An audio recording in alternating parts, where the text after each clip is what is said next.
Hi guys. And today मैं आपसे कुछ बातें शेयर करना चाहती हूँ। सॉरी, मैं बहुत टाइम बाद वीडियोस अपडेट कर रही हूँ। एक्चुअली थोड़ा सा रूटीन बहुत बहुत बिज़ी हो गया था। एंड थेरेपीज़ में भी थोड़ा सा मेरे को बहुत ज़्यादा पूरा टाइम भी लग जाता है एंड अदर वर्क्स भी होते हैं साथ में, तो मैं वीडियोस नहीं बना पा रही थी और अपडेट नहीं कर पा रही थी। बट टुडे मैं आपको कुछ ऐसा शेयर करना चाहती हूँ जो आपके स्ट्रेस को या आपके जो घर के पेट्स हैं उनको हेल्प मिलेगी उसमें। स्पेशली जो अम, बच्चे, मतलब मीन्स हमारे लिए वो बच्चे हैं, बट लाइक आप लोगों की लैंग्वेज में हम कहें कि वो डॉग्स हैं, कैट्स हैं। तो मैं ये कहना चाहूँगी आपको कि जो पैरालिसिस है वो पैरालिसिस कोई ऐसा नहीं है कि आप उसको सोचो कि भाई हमारे बस की नहीं है, हम नहीं करना चाहते कुछ भी। एंड वन थिंग, मैं आपको ये भी बताना चाहूँगी कि पैरालिसिस के बहुत सारे केसेस अगर समय से पहले पता चल जाए, मतलब अर्ली स्टेजेस में हमारे पास आ जाए, लाइक या डॉक्टर्स को आप टाइमली दिखाएं, स्पेशली इन एनिमल्स, तो वो बहुत ही टाइमली क्योर कर किए जा सकते हैं। इवन ह्यूमन बींग्स में भी क्योर किए जा सकते हैं। डिपेंड करता है कि आप उसको कितना जल्दी रेक्टिफाई करते हैं, आप कितनी जल्दी आप डॉक्टर को अप्रोच करते हैं, और आपकी डाइट क्या है, और आप किसी मेंटल स्ट्रेस से तो नहीं गुजर रहे। One thing more, mental stress आज के टाइम में ह्यूमन बींग्स के लिए बहुत ही कॉमन हो गया है उनकी लाइफ में, कोरोना की वजह से। एंड नोटबंदी जो डिमोनेटाइजेशन हुई 2016 से, लोगों का, स्पेशली बिजनेसमैन जो कामकाजी एक इंसान है, कामकाजी आदमी है, उसके लिए बहुत ही मुश्किल हो गया अपनी day to day life survive करना, बिकॉज़ पैसा नहीं है लोगों के पास। तो ये तो बात रही, हम इंसानों की बात कर रहे हैं। अब हम आते हैं जानवरों की बात पे। जानवरों में ट्रॉमा क्या होता है? ट्रॉमा का मीन्स है शॉक, किसी भी तरीके का शॉक लगना। ज़रूरी नहीं है कि वो हमारी तरह सोच नहीं सकते तो उनको शॉक नहीं लगता, या वो हमारी तरह बोल नहीं सकते तो वो अपने जो इमोशंस है वो शेयर नहीं कर सकते। ट्रॉमा उनकी नज़र में, या हम उनको कह सकते हैं कि ट्रॉमा उनकी नज़र में ऐसा हो सकता है कि या उनको किसी गाड़ी से एक्सीडेंट हो गया, या अगर आपने देखा होगा हाईवे पे, या जो जब हम रात को, कभी आप रात को निकले होंगे रोड्स पे, तो ऑन रोड कभी आपको डॉग मरा हुआ मिला है अनअटेंडेड, एंड या कैट मरी मिली हो, बिल्कुल कार के नीचे स्मैश्ड हुई हुई। मैं बिकॉज़ आपसे ये बातें इसलिए बोल रही हूँ क्योंकि हमने बहुत सारे ऐसे बच्चों को बरी किया है, तो बहुत दिल दुखता है कि लोग बिल्कुल भी ध्यान से गाड़ियाँ नहीं चलाते हैं। वो मतलब इतना रश करते हैं रोड्स पे जैसे पता नहीं कितनी जल्दी हो। तो लोगों को शायद इन सब चीज़ों की अवेयरनेस का होना ज़रूरी है कि रोड्स उनके लिए ही नहीं बनी है सिर्फ, या उनकी गाड़ियों के लिए ही नहीं बनी है, बेज़ुबान जानवरों के लिए भी बनी है, उन बेचारों के लिए जो वो रोड्स क्रॉस करके वो एक जगह से दूसरी जगह पे जा सकें। एटलीस्ट इतनी तो अंडरस्टैंडिंग होनी चाहिए ह्यूमन बीइंग के अंदर कि वो रोड पे गाड़ियाँ रात में ही कितनी स्पीड में चला रहे हैं। और अब क्योंकि सर्दियाँ आती जा रही हैं तो फॉग की वजह से वैसे ही उनको कुछ नहीं दिखेगा गाड़ियों में। लाइक लैम्प डिफॉगर्स जिन्हें कहते हैं वो लगा तो लेते हैं, लेकिन स्पीड का ऐसा क्या इलाज किया जाए कि वो जानवर को देख के गाड़ी रोक लें?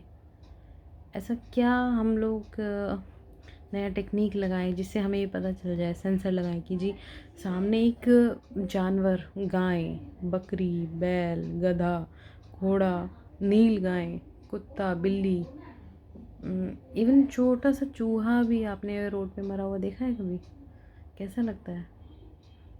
आपने कभी उस जगह पे अपने आप को सोचा है कि उनको कितना दर्द होता होगा एक गाड़ी से हिट होने पर?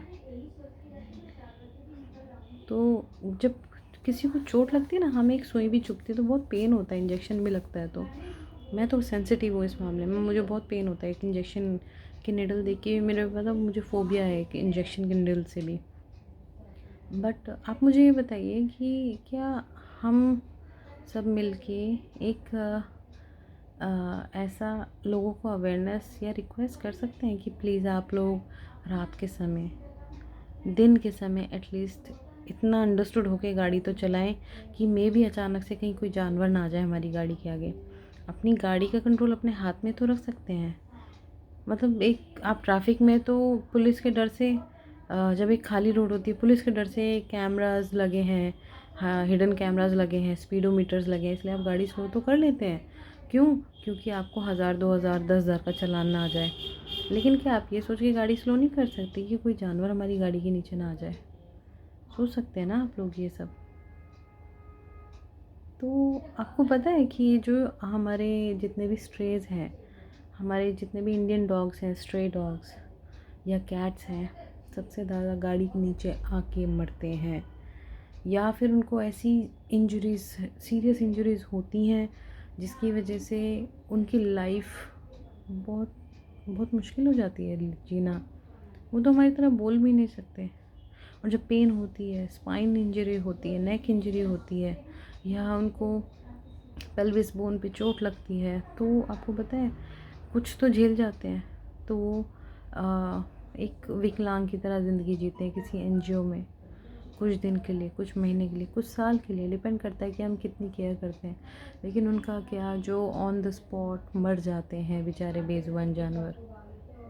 हम रेड लाइट पे खड़े होके दान तो देते हैं गरीबों को, कि हम थोड़ा सा 5-10 रुपए का दान रोज़ एक जानवर को नहीं खिला सकते हम? क्या बुधवार को ही गाय को भूख लगती है या शनिवार को ही काले कुत्ते को ही भूख लगती है? सफ़ेद कुत्ते को या ब्राउन कलर के कुत्ते को भूख नहीं लगती? आपने कभी सोच के देखा है? तो आप लोगों से मैं एटलीस्ट ये रिक्वेस्ट तो कर ही सकती हूँ कि जहाँ आप, थोड़ा सा रिक्वेस्ट करती हूँ कि थोड़ा सा आप लोग जब रोड पे चल रहे हैं, और क्योंकि अब सर्दियाँ आ गई हैं, तो एटलीस्ट आप प्लीज़ थोड़ा सा कॉन्शियस होकर रोड पे गाड़ियाँ चलाइए। मैं भी ड्राइव करती हूँ, ठीक है, बहुत अच्छा लगता है हाई स्पीड में गाड़ी चलाना। लेकिन आप फिर गाड़ी हाई स्पीड में चलाते हो तो कैमरास को देख के स्लो क्यों कर लेते हो? प्लीज़ किसी जानवर का थोड़ा सा ख्याल कीजिए कि अगर उसको दर्द होता है, 100 में से शायद मेरे को लगता है कि 10 लोग ही ऐसा कोई एक्टिव डिसीजन लेते हैं, इंस्टेंट डिसीजन लेते हैं, जो गाड़ी पे किसी जानवर को चोट लग गई या किसी इंसान को चोट लग गई तो वो उतर के एक्टिव रिएक्शन लेके उसको हॉस्पिटल तक लेके जाते हैं इंस्टेंट। तो आपसे मैं इतना रिक्वेस्ट कर सकती हूँ कि प्लीज़ थोड़ा सा गाड़ियाँ सोच समझ के चलाइए। और अगर आपको कोई भी अबेंडन डॉग इंजर्ड मिलता है या कोई भी जानवर इंजर्ड मिलता है, इवन कोई ह्यूमन बीइंग भी इंजर्ड मिलता है, तो आप प्लीज़ उसकी हेल्प कीजिए, सो दैट आपकी एक छोटी सी हेल्प से कोई, किसी की लाइफ बच सकती है, किसी की जान बच सकती है। तो आपसे एक रिक्वेस्ट करना चाहूँगी कि मैं, क्योंकि एक्चुअली मेरा टॉपिक तो ये था वीडियो बनाने का कि स्पाइन इंजरीज़ पे मैं आपको कुछ आज की बात बताऊँ कि स्पाइनल इंजरीज़ कितनी सीरियस होती हैं, और अगर ये टाइमली नहीं पता चलती, क्यों नहीं की गई, तो ये शायद लाइफ टाइम भी इसको सरवाइव करना मुश्किल हो जाता है। एक बेज़ुबान जानवर की, स्पेशली अबैंडन डॉग्स जो हैं, हमारे दिल्ली में इतने सारे एनजीओज़ हैं, गुड़गांव में, एनसीआर में, इवन ऑल ओवर इंडिया में, वर्ल्ड में इतने सारे एनजीओज़ हैं जो अबैंडन डॉग्स के लिए, इवन एनी ऑफ एनिमल, उसके लिए बहुत ज़्यादा केयर करते हैं। बट क्योंकि वो बहुत शॉर्टेज ऑफ फंड्स की वजह से वो लोग भी उतना केयर नहीं कर पाते, shortage of peoples, shortage of staff की वजह से वो इतना केयर नहीं कर पाते हैं, जिसकी वजह से वो डीमोटिवेट होता है स्टाफ। जब उनको टाइम पे सैलरी नहीं मिलेगी तो कैसे किसी की मदद करेंगे? और अगर उनके हाथ में पैसा नहीं होगा थोड़ा बहुत भी, तो क्या वो अपने परिवार को पालेंगे, क्या अपने आप को पालेंगे, और क्या किसी अबेंडेंट स्ट्रीट एनिमल को वो रेस्क्यू कर पाएंगे, हेल्प कर पाएंगे?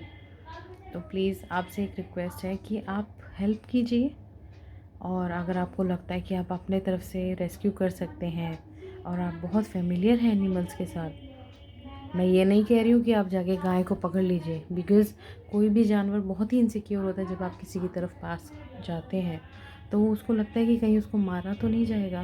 वो बहुत इनसिक्योर हो गए आजकल के जानवर भी, बिकॉज़ हम ह्यूमन बींग्स जो हैं वो बहुत ही कहते हैं एग्रेसिव है पहले से, क्योंकि हमारी अपनी इतनी टेंशन्स हैं कि एक जगह गुस्सा दूसरी जगह उतरता है।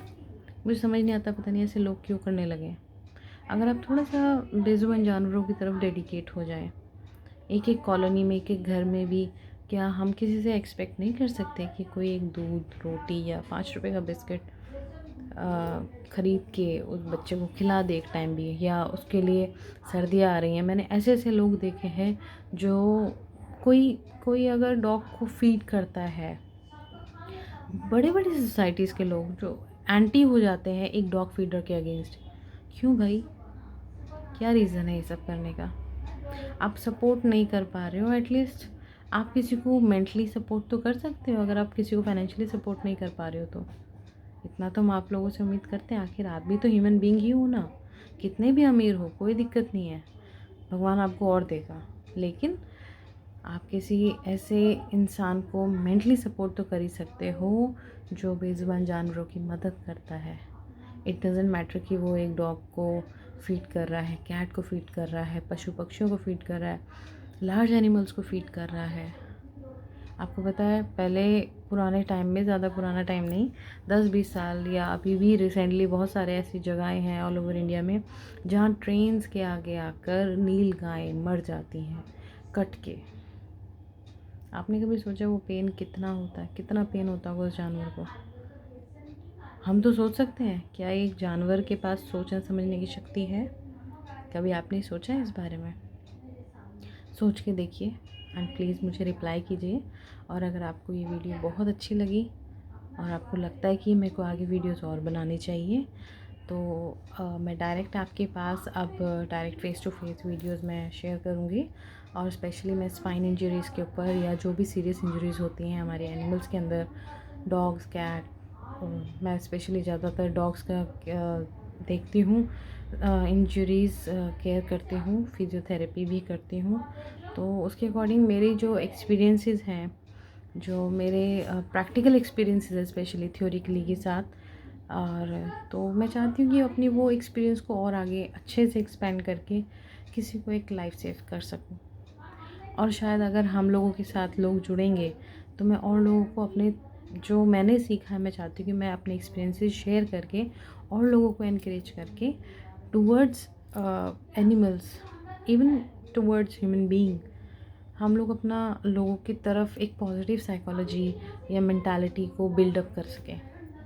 अगर आपको मेरी वीडियो अच्छी लगती है प्लीज़ शेयर कीजिए, लाइक कीजिए, और ये वीडियोस आप मेरे को प्लीज़ एनकरेज करिए ताकि मैं और भी टॉपिक्स पे वीडियो बनाऊँ, स्पेशली एनिमल्स पे, क्योंकि मेरा अपना पर्सनल खुद इंटरेस्ट है। और मैं चाहती हूँ कि आगे मेरे साथ साथ बहुत सारे लोग जुड़ें और इस वीडियो के थ्रू लोगों को और भी सोचने का ज्ञान मिले और सोचने का टाइम भी मिले। शायद 5 मिनट ही सही, ज़्यादा नहीं। 5 मिनट में तो हम वॉशरूम भी चले जाते हैं, 5 मिनट में हम 5-10 मिनट हम नहाने के लिए भी यूज़ कर सकते हैं, 5 मिनट हम इन चीज़ों के लिए क्यों नहीं सोच सकते? प्लीज़ सोचिए, बताइए, और आप लोगों के क्या रिव्यूज़ हैं प्लीज़ मुझे कमेंट्स बॉक्स में प्लीज़ भेजिए, सो दैट मुझे अच्छा लगेगा आपके अच्छे रिव्यूज़ और आपके सजेशंस देखकर, सो दैट मैं अपनी फील्ड में और आगे कुछ कर सकूँ, आपको गाइड कर सकूँ। Thank you.